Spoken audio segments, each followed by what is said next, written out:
Hello everyone, and today we are taking a look at this. This is the Epic Militaria Battledress. Now, just like to make something clear, this was not sponsored by Epic Militaria. This was purchased out of my own expense. So, just need to clear that up to begin with. So this is Epic Militaria's, what is often referred to as 37 pattern Battledress. It is really 1940 pattern, not the one with with the exposed buttons and stuff. This is obviously depleted pockets and concealed buttons. But the reason why it's 1940 pattern is because of the lion's collar, but I'll get into Battledress variations in a bit.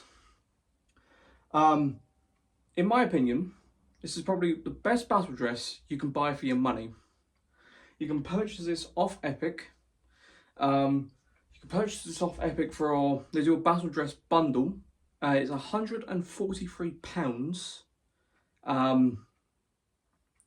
which is not too bad. It's the cheapest Battledress on the market. What Price Glory coming in second, Soldier of Fortune third, and ETO is the most expensive. But obviously, this is really good for your money. Now, you might obviously notice that we've got Home Guard insignia. That's because I'm using this for my Home Guard impression. So of course, I'm not going to get into the insignia.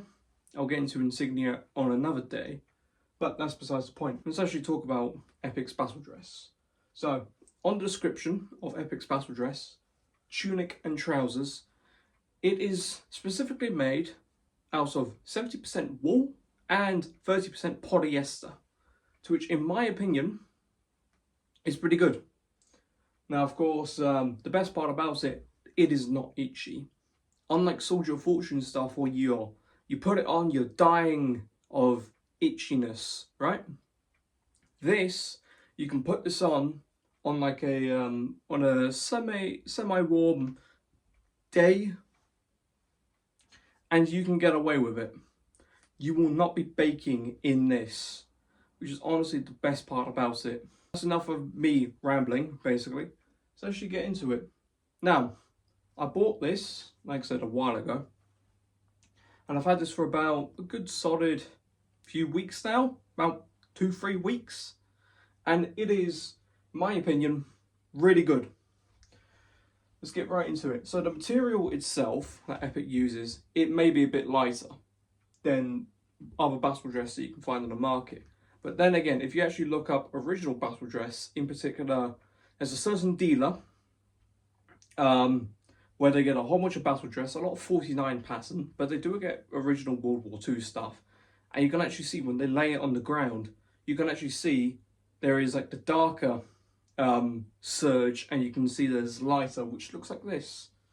So this obviously represents the lighter stuff. The material itself, it's actually pretty good. The serge material, the stitching, that is solid. Of course, you've got the cuffs that are also concealed as well.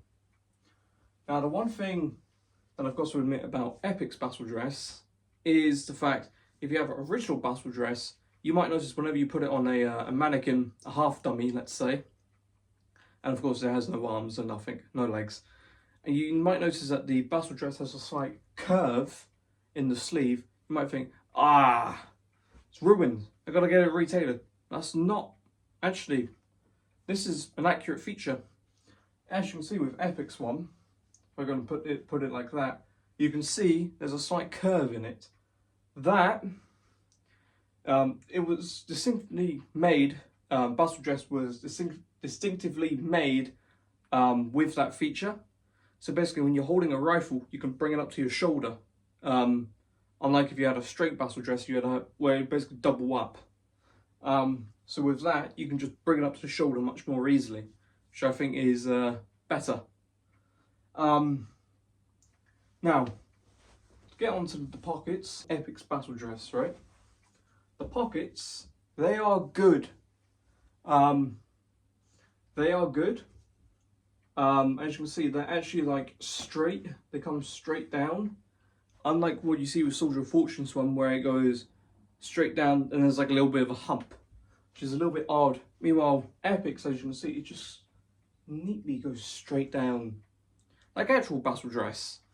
And I actually compared this to an image, Epic's blouse, to an original blouse of 1940 pattern, and I will admit this is really close to originals. But anyways, we shall actually talk about Battledress designation.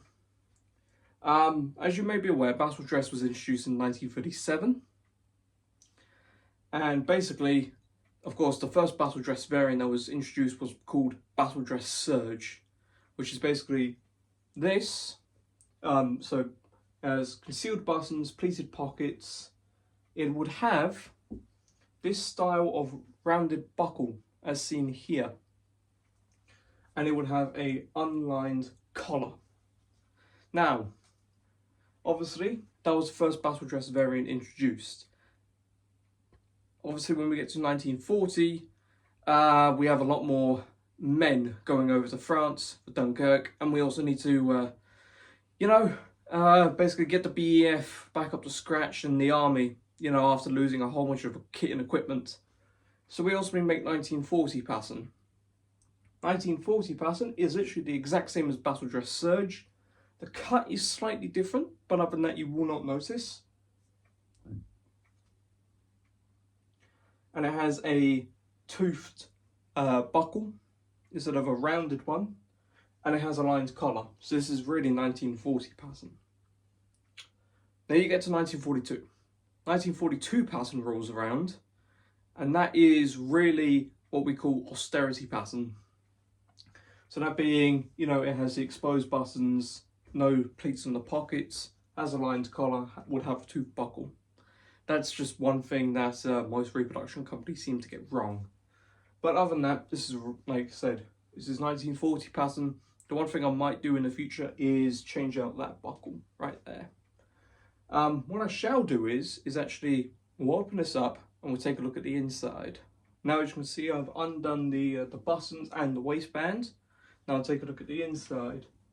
So, you might notice that the buttons, right away, it's got 5 buttons, exactly like the original Battledress. We go and flip it over. Now, just like to make something clear, the early Battledress patterns, Battledress Serge in 1940 pattern, has 2 pockets. So as you can see, there's a pocket on both sides. Now, I'd just like to make something clear. This War Department stamp right here, that did not come with the Battledress. I personally added that just to give it a little bit more characteristic. So there is an O, and then obviously the O is the Battledress code for 1942. And then we have W and D, so the War Department, 41 as the stock code, or really not stock code, but a inspection number. And of course, with Epic's Battledress, as you can see, it has the khaki material to button onto the trousers. I do have the trousers with this one. Take a look at the trousers in a bit. Now you might notice that the hooks on the collar are slightly different, but if you have a thick neck, for instance, you can do up those hooks. And honestly, when I tried on this Battledress and I wanted to see if I could do up the hooks, do up the collar, I found that you could do up the collar straight away with no fuss whatsoever. And honestly, this is great. Because as you might know with Soldier of Fortune's one, it is very tight around the neck area.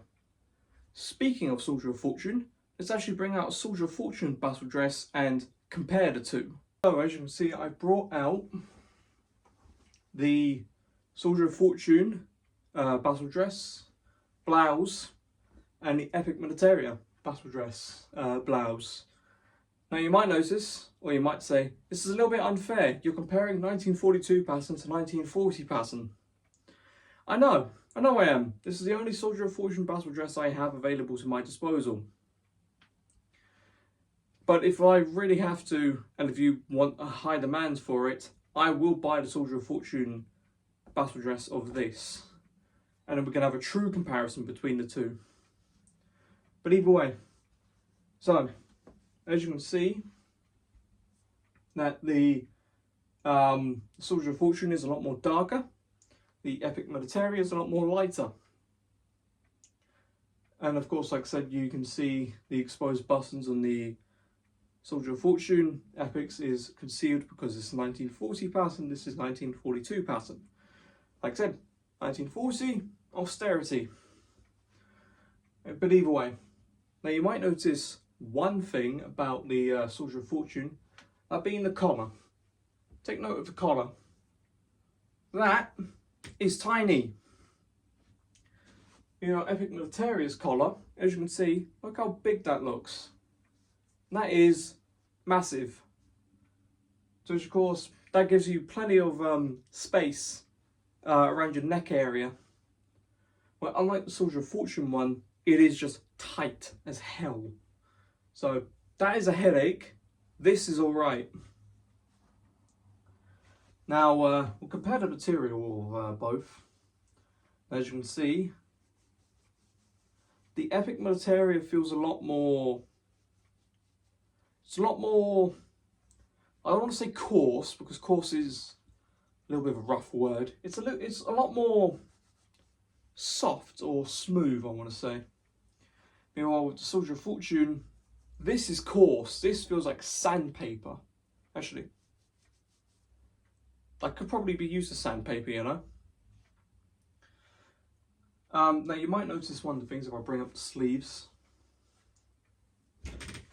is that the waistbands are different. As you can see, the buckle on the Soldier of Fortune is tiny, and the buckle on the Epic Militaria is pretty large compared to the Soldier of Fortune. Now as you can see with the waistbands, that is small. That is really small. You know, you look at Epics, that is pretty chunky. And of course, with Epics, this waistband will not come undone. As in, it will not slide about me on Soldier of Fortune. I've had a few issues with that over a few years. You might actually notice the Soldier of Fortune pockets. No, these are actually straight. I thought I was going to make a pretty good example of what I was on about with the sloping of the pockets. But either way. But as you can see, the Soldier of Fortune blouse is slightly longer than the Epics. Slightly. Then again, this really depends on the chest size you buy. Both of these are 40 chest for me. But other than that, they are great. If I had to choose between the Epic Militaria or the Soldier of Fortune, easily the Epic Militaria. The quality feels good. I've had no faults with it, except from one thing, that's with the trousers, but that's the only thing. But other than that, I would choose the Epic. Right, so now we're on to the trousers, and I've got to admit, the trousers are built to the exact same quality as the blouse. It's really good. Like I said, I've had one fault with the trousers, that being with the field dressing pocket. I had some tunic buttons, the economy buttons in here. I plunged my hand right in there. I think it was like a fist. And ultimately what happened was it just ripped down the sides here. It didn't rip too far, so I was lucky about that. But other than that, that is the only fault I've had with them. Then again, it depends on the certain batch you buy. Like I said, they can vary from batch to batch. I like to make something clear also. The braces did not come with it. I bought the braces from eBay. Now, this goes on to my final point, the cut on the Battledress. This cut on the Battledress, the whole kit and caboodle, it is the best thing I've ever seen. I'll tell you this now, the trousers, because I'm about 5'10", I'm 5'10", yes, I'm going to admit my height, 5'10", this fits me beautifully. It's to the point where the actual blouse itself actually just covers up this bit right here. And I'm impressed. I really am. So I'm shocked about that. Just note, if you are ordering this and you are 5'10", I would just like to make something clear. Get these braces. These are modern elasticated braces, not from Epic Militaria. They're from eBay. But I highly recommend you get a pair of these braces from eBay. That's on 95 centimeters if you're 5'10". Because I'll tell you this now, with a little bit of adjustment, so no word there, I adjusted them to this. And as you can see, now everything fits me snug. So I hope you enjoyed the video and found this informative and enjoyable. This is certainly something I haven't done before with, you know, Battledress reviews and stuff like that. But other than that, if you did enjoy, then please like, subscribe, and leave a comment. Your feedback is always greatly appreciated. And until then, bye for now.